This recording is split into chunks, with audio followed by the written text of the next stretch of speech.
죽고 나서 하늘나라에 가서 입을 새 생명, 새 옷에만 집중하는 경우가 있다. 그런 경향성이 있다. 그러니까 극단적으로 전혀 나와는 다른 타자의 부활로 생각하거나 아니면 내 개인적인 인디비주얼한 관념적인 또 죽고 나서 새롭게 되는 나의 영생의 삶에만 관심을 가진다 하는 것입니다. 오늘 말씀을 우리가 상고해 보건대 예수 그리스도의 부활을 우리가 두 가지로 분명히 해야 되는데, 그 첫 번째는 예수 그리스도께서 십자가를 지시고 죽임을 당하신 것, 그리고 또 3일 만에 부활하신 그 사건은 그 개인적인 약속과 보복을 위해서가 아니고 3일 만에 부활하여서 새 생명의 증표가 됨으로써 온 인류와 이 역사의 부활이라는,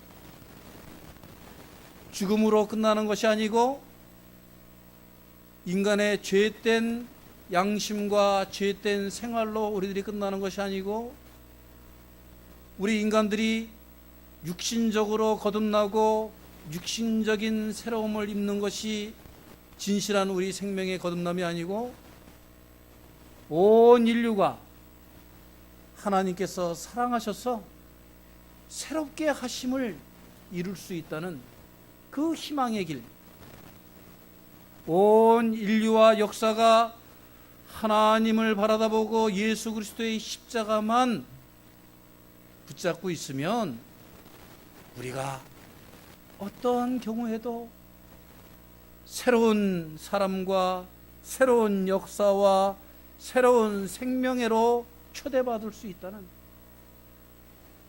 그 가능성의 길을 열어놓으시기 위해서 예수님은 부활하셔야만 했다 하는 겁니다. 그러니까 나의 개인적인 삶의 부활을 여러분이 체험하길 원합니까?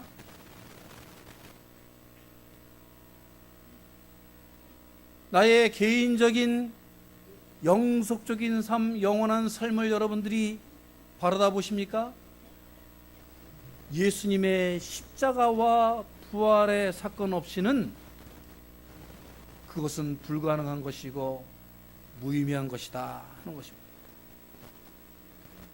오늘 로마서 6장의 말씀을 두 가지의 주제로 요약해 보자면, 첫 번째 말씀은 예수님의 부활은 하나님의 은혜로 이루어진 것인데, 그 예수님의 부활은 우리에게 새 생명의 길을 열어주신 사건이다 하는 것입니다.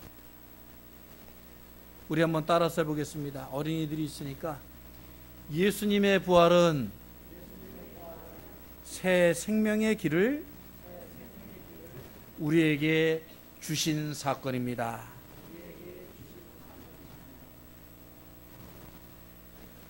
예수 그리스도를 십자가에 죽임을 당하게 하시고 또 부활하게 하신 그 주체는, 주인은 바로 하나님이시라는 거예요. 하나님께서 인류에 대한 사랑이 없었다면, 하나님께서 오늘도 죄된 것만을 바라보며 죄된 삶에 안주하며 자신의 욕망에 휩싸여서 그것만을, 썩어질 것만을 위하여 달려가는 인생들을 불쌍히 여기시지 않았더라면 하나님께서 예수님을 죽이실 필요도, 부활을 이루실 필요도 없었다는 것입니다. 우리가 예수님의 부활을 기뻐하기 전에 먼저 우리는 하나님께 감사해야 할 줄로 믿습니다. 우리 하나님께 감사와 영광의 박수, 예수 그리스도의 부활을 주셔서 감사합니다. 영광 할렐루야. 이 부활주일 아침에 우린 진정 그 부활을 일으키신 하나님에 대한 은혜와 그 사랑에 대한 감사가 없이 부활을 맞이해서는 안 된다는 뜻이죠. 예수 그리스도가 부활하셔서 우리들에게 새 생명의 증표가 되게 하신 하나님의 그 부르심 뜻에는 바로 무엇이 있느냐 하면 우리 인간들이 더 이상은 거짓이 아닌 진리의 삶을 살아야 되고, 예수 그리스도께서 죽으실 수밖에 없었던 이유가 뭐예요? 바로 예수 그리스도를 거짓으로 얽어매고 예수 그리스도에게 죄를 뒤집어 씌우고 예수 그리스도를 죄의 십자가 위에 못 박은 인간들의 잔악한, 하나님을 두려워하지 않는, 하나님이 계시지 않는다고 하는 불신앙에 기초한 것 아닙니까? 이 부활절에 우리가 거짓의 편에 설 것인지 진리의 편에 설 것인지 우리가 결정해야 한다는 것입니다. 우리가 그 예수 그리스도를 죽이라고 돌을 던졌던 그 예루살렘 사람들, 며칠 전까지만 해도 예수 그리스도가 우리의 왕이라고 우리의 마음에 들면 그를 나귀에 태우고 우리가 입었던 옷을 다 벗어 던지며 환영했던 그 예루살렘 사람들과 같이 죄악된 모습이 아니라 하나님의 사랑과 그 아름다우신 선의를 따라 살겠다고 우리가 고백해야 하는 것입니다. 우리가 이제 유한한 이 육신의 삶을 살지언데 우리는 언젠가 누구나 빠짐없이 예외 없이 하나님에게로 돌아갈 터인데, 그때에 제가 하나님 앞에서 서서 담대하게 말할 수 있습니다. 주님, 제가 불의가 아닌 정의를 위해 살았고, 제가 죽음이 아닌 생명을 위해 살았고, 제가 세속의 속됨이 아니라 하나님의 거룩함을 위해서 살았습니다 라고 말하실 수 있는 여러분이 되시길 이 부활절 아침에 축원합니다. 이 매년 거듭되는 부활절에 우리는 다짐하는 거예요. 우리들이 참으로 마음에는 원이로되 육신이 약하여 예수님이 겟세마네 동산에서 잠시만이라도 나와 함께 기도하자고 하는 그 주님의 간절한 초청을 뿌리쳤던 제자들과 같이 우리들도 우리들의 속된 삶, 죄된 삶, 욕심의 삶, 거짓된 삶에 얽매여서 예수님을 뿌리쳤던 우리들의 삶에서 이제는 우리는 벗어나 예수 그리스도의 사랑을 위하여 살 수 있는 삶을 주십시오. 아니, 그러한 삶을 위해서 살겠습니다라고 이 부활절 아침에 주님 앞에 고백할 수 있는 우리 모두가 되시기를 주의 이름으로 축원합니다. 옛사람이라는 것은 무엇입니까? 죄의 몸이죠. 내가 죄를 향하여서 끌리고 쫓아가고 좋아하는 것은 어쩔 수 없다고 합시다. 하지만 그냥 그것을 내버려 두면 우리들의 육신의 이 한계와 우리들의 텐던시, 우리들의 이 경향성은 어떻게 가느냐면 나중에는 죄와 짝하게 돼요. 죄와 짝하게 돼요. 처음엔 죄된 친구가 싫고 죄로 유혹하는 그게 참 잘못된 것이고, 죄를 참으로 내가 미워해야 되는 줄 알면서도 그게 습관이 되다 보면 나중에는 친구같이 되는 거예요. 친구같이 돼. 그래가지고 짝이 뭐예요? 예, 짝이 교실에 앉아 있으면 바로 옆에 앉아가지고 도시락도 같이 까먹고 잡담도 하고, 네? 같이 공부하는 것도 삶을 같이 살아가는 동행자가 되어버린다 하는 것이.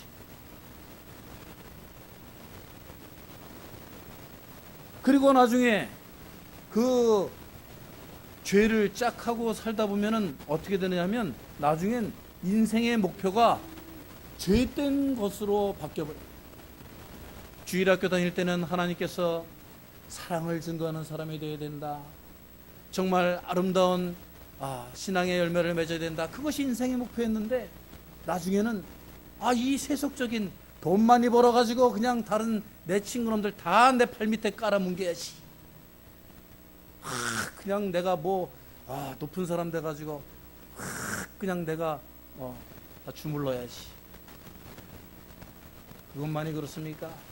하루 이틀 사흘 나흘 일주일의 삶의 목표가 너무나 속되고 냄새나고 거짓된 것들로 가득 차서 도저히 냄새 맡을 수 없는 그러한 시궁창의 인생으로 그러한 목적이 바뀌어버리는 그러한 삶을 우리가 살 수밖에 없다는 것입니다. 그러한 죄된 인생은 사람들에게서 버림받는 것뿐만이 아니고 나중에는 그런 속된 것들이, 욕된 것들이 다 없어지고 나이가 들다 보면은 사람들에게도, 친구들에게도 버림받고, 자녀들에게도 버림받고, 친척들에게도 버림받고, 교인들에게도 버림받고, 자기 혼자 남는 허무하고 의미 없고 자포자기하고 사라져버리는, 이 세상에 흙으로 왔을 때 흙으로 돌아가라, 아담아 붉은 흙이니 붉은 흙으로 돌아가라라는 하나님의 최후 심판의 그 명령을 들을 수밖에 없는 먼지와 같은 인생, 그런 인생으로 갈 수밖에 없는 우리들을 오늘 이 아침에 하나님께서는 십자가의 사랑으로, 예수 그리스도의 죽음으로 여러분을 초청하셔서 내가 너희들을 아직도 사랑하노라, 너희들에게 희망이 있다, 너희들에게 새 길이 있다, 너희들에게 하나님이 주시는 구원의 길이 있다고 말씀하시는 줄로 믿으시길 바랍니다. 로마서 5장 8절 말씀에 우리가 아직 죄인 되었을 때에 그리스도께서 우리를 죽으심으로 하나님께서 우리에게 대한 자신의 사랑을 확증하셨느니라 라고 말씀하고 있습니다. 우리들은 still sinners, 우리들은 아직까지 죄인입니다. 죄의 옷을 벗지 못했어요. 죄의 생각들을 하고 있습니다. 우리들은 죄악 속에서 살아갑니다. 죄악이 우리의 삶을 얽어매고, 죄악이 우리들을 종노릇하게 만들고, 죄악이 우리가 하나님의 사랑을 추구하지 못하도록 가로막을 수 있습니다. 그러나 여러분, 오늘 이 말씀을 깊이 간직하십시오. 우리의 옛사람이 예수와 함께 십자가에 못 박혔느니라. 아멘.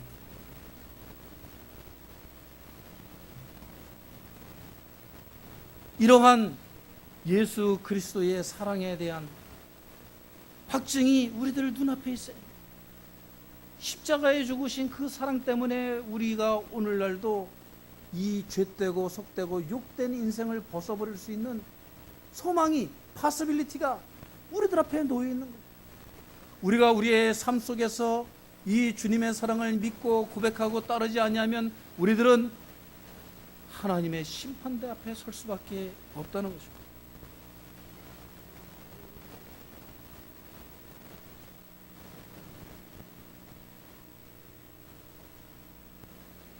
시카고에서 제가 공부할 때에 목사님 사모님이신데 꽃집을 오랫동안 하신 사모님이 계세요. 원로 목사님이신 사모님이신데 꽃집이 오직이나 잘 됐겠어요. 네? 흑인 동네에서 꽃집을 하시는 몇십 년 동안 계속 하시면서, 그러나 그 얼굴에는 항상 환하게 빛나는 그런 기쁨의 얼굴이 있었습니다. 어느 날 단골 손님이 그 사모님에게 물어봤다고 그래요. 당신은 그렇게 장사가 잘 되는 것도 아니고 당신 정말 사는 거 보니까 별로 풍족하게 사는 것 같지도 않고, 목사님은 맨날 고생만 하는 것 같고, 그런데 어떻게 당신 살면 어려움과 걱정과 고난이 없습니까? 그렇게 물었대요. 그러니까 그분이 대답하기를, 왜 없었겠습니까? 이 미국의 새끼들 3명 데리고 와가지고 먹지도 못하고 이 가게 꾸려가지고 왜 어려움과 걱정과 근심과 괴로움이 없었겠습니까? 그러나 저에게는 한 가지 비결이 있습니다. 매일 즐겁게 살 수 있는 비결을 하나님이 주셨어요. 그게 뭔데요? 그거를 좀 나에게도 나눠줄 수 있을까요? 그 사모님이 대답을 했답니다. 나에게는 3일의 비밀이 있습니다. 3일의 비밀이라니요? 그게 무엇입니까? 3일의 비밀이란 문제가 생길 때마다 걱정, 근심이 다가올 때마다 하나님께 그 문제를 해결하시도록 맡겨두고 조용히 3일을 기다리는 것이에요. 예수님이 무덤에서 3일 만에 부활하신 것처럼 그 문제가 신기하게도 3일만 조용히 침묵하며 기다리고 기도하면 해결되더란 말이에요. 3일이면 좋게요. 3일이면 좋게요. 3일만 하나님께 맡겨두고 기다려보세요. 나에게 어떤 암흑 같은 고난이 와도 3일 후면 언제나 나에게 가능성의 햇살을, 부활의 생명력을 부어주시더란 말이에요. 우리 메릴랜드 제1장로교회 성도분들에게도 오늘부터 이 3일의 부활의 기적이 임하시기를 주의 이름으로 축원합니다. 하루도 못 참아서, 아니 어떨 때는 1시간도 못 참아서 벌써 전화기 앞에 달려가가지고 내가 교회를 몇십 년 다녔는데 말이야, 하나님이 나를 이렇게 모른 척 하신단 말이야 하면서 사람들에게 불평불만하는 것 같지만 사실은 하나님께 나의 잘못을 돌리는 그런 불신앙의 삶을 이제는 살지 말고 3일만이라도 주님께서 부활의 그 능력을 열어주시기를 기도하고 기다리시고 간구하는 우리들이 되시길 주의 이름으로 축원합니다. 두 번째로 오늘 말씀 가운데 부활의 사건은 바로 나의 옛사람을 십자가에 못 박아 죽이는 사건이다 라는 말씀이 있어요. 따라서 해봅니다. 부활의 사건은 옛사람을 십자가에 못 박아 죽이는 사건입니다. 제가 요즘에 이제 SNS가 개발되니까 저하고 가까운 목사님들이 어떻게 목회하나 가끔씩 사진이 올라와요. 그런데 저쪽 애틀란타에 있는 저하고 매코믹 신학교에서 같이 공부했던 목사님 한 분이, 우리가 배운 건 다 비슷하지만 십자가에 이제 저희들은 죄 고백문을 십자가 못에다 걸잖아요. 그 목사님은 과격하게 실이 자기 이름을 크게 적고 종이에다가 자기 죄목을 적은 다음에 나와서, 저희도 처음에 그렇게 하려고 그랬죠. 못으로 자기 이름을 못을 박도록 다 시켰다. 그래서 심하다, 잔혹하다, 그런 이제 댓글들이 달립니다. 가만히 생각해 보니까 자기 이름에다가 못을 박는 거, 참으로 부모님들에게는 죄송하지만 그 이름의 의미대로 살지 못했던 그 자기 인생을 십자가에 못 박는 거 의미가 있다 생각이 들었어요. 내가 아무리 요즘에 최신으로 발전한 성형수술로 내 얼굴을 까 뒤집는다 할지라도 나의 속사람, 나의 옛사람이 십자가에 못 박히지 않으면 나는 바뀌지가 않은 거예요. 아무리 좋은 화장품으로 나를 변장을 한다 할지라도 이제는 화장이 아니고 거의 요즘은 변장 수준이래요. 이 미국에 사실 우리 교우분들 중에 그런 분이 없는데 한국에 있는 분들은 변장하고 나서면 누가 누군지 다 똑같아가지고 알아볼 수가 없어요.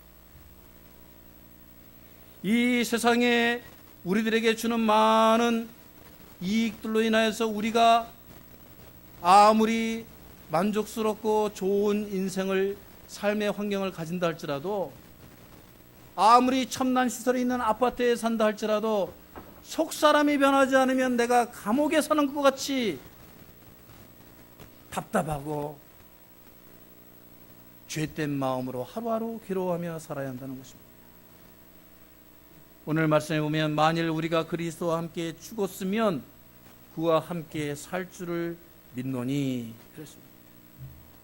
우리가 예수 그리스도의 십자가를 함께 지고 예수 그리스도의 십자가에 나의 죄된 옛날의 사람을 못 박아 버리면 그때부터는 새로운 삶이 시작되는데, 바로 그리스도와 함께 사는 것,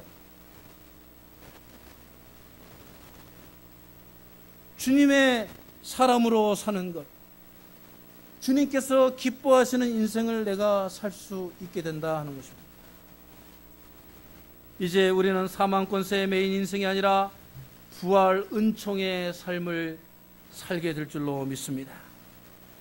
이것은 나의 노력이 아니고 바로 오늘 이 자리에 여러분들이 나와 앉아 계시지만 여기에 나와 계신 그 누구도 예수 그리스도의 십자가의 사랑을 받지 않은 사람이 없다는 것입니다. 아니, 저는 모시기 집사님을 통해서 구원받았는데요. 그 집사님도 하나님께서 도구로 쓰셨을 뿐이지, 바로 하나님께서 예수 그리스도를 통해서 십자가에 옛사람을 못 박으라고 그 사람을 통하여서 나를 오늘 이 자리에 앉히신 줄로 믿습니다. 나의 아버지, 나의 어머니, 나의 친구, 나의 이웃을 통하여서 through 그분을 통하여, 그 사람을 통하여, 그 손길을 통하여 오늘 나에게 옛사람의 삶이 아니라 새로운 인생, 새 사람으로, 새 인생으로 하나님이 살도록 해주셨다는 말씀입니다. 오늘 저는 여러분에게 예수 그리스도의 새로운 삶이, 예수님과 동행하는 새로운 삶이 시작되시기를 주의 이름으로 축원합니다. 우리는 예수님을 믿는 사람으로서 이제는 진리 편에 서야 되겠습니다. 정의롭게 행동해야 되겠습니다. 우리는 절망 가운데서도 희망을 가지고 살아야 되겠습니다. 우리가 다른 사람들은 다 믿지 않더라도 우리들은 하나님과 저 십자가의 능력을 바라다보며 예수님의 사람들이 이 세상을 구원하고 있듯이 나도 오늘부터는 예수 그리스도의 사람으로 예수 그리스도의 손가발이 되어서 예수님을 위하여 살겠습니다.